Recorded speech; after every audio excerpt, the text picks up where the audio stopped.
नमस्कार। आज हम बात कर रहे हैं उस हादसे की जिसने मक्का मदीना मार्ग पर सफ़र कर रहे सैकड़ों लोगों की ज़िंदगी एक ही पल में बदल दी और शायद यह हादसा टाला भी जा सकता था। जी हाँ, ये सिर्फ एक साधारण सड़क दुर्घटना नहीं थी।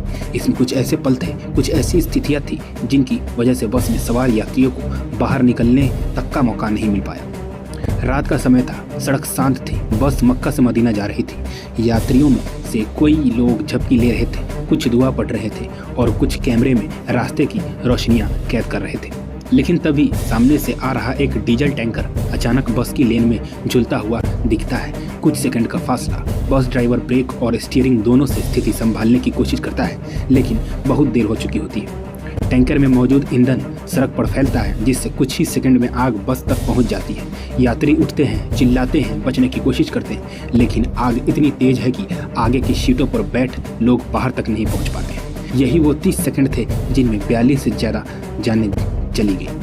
अधिकारियों की शुरुआती जांच में 3 बड़े शक सामने आए हैं और तीनों बेहद गंभीर है। मार्ग लंबा है, रात गहरी थी, ड्राइवर के थकान या झपकी लेने का एंगल मजबूत माना जा रहा है। दूसरा, fuel line leak, brake fail या इलेक्ट्रिकल शॉर्ट। अगर इनमें से कोई भी हुआ हो तो टक्कर से आग तुरंत फैल सकती थी।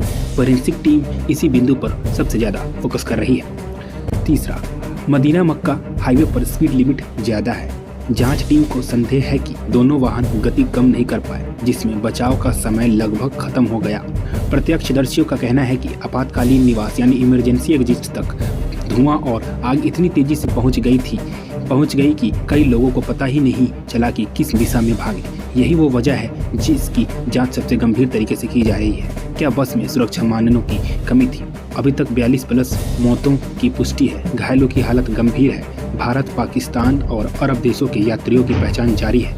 भारतीय दूतावास ने इमरजेंसी हेल्पलाइन जारी कर दी है और शवों को स्वदेश भेजने की तैयारी चल रही है। ये सबसे बड़ा और सबसे दर्दनाक सवाल है। अगर टैंकर सही लेन में होता, अगर स्पीड थोड़ी कम होती, अगर बस में फायर सेफ्टी मजबूत होती, तो शायद आज ये खबर सिर्फ एक सामान्य यात्रा होती और दर्जनों परिवार बिखरने से बच जाते।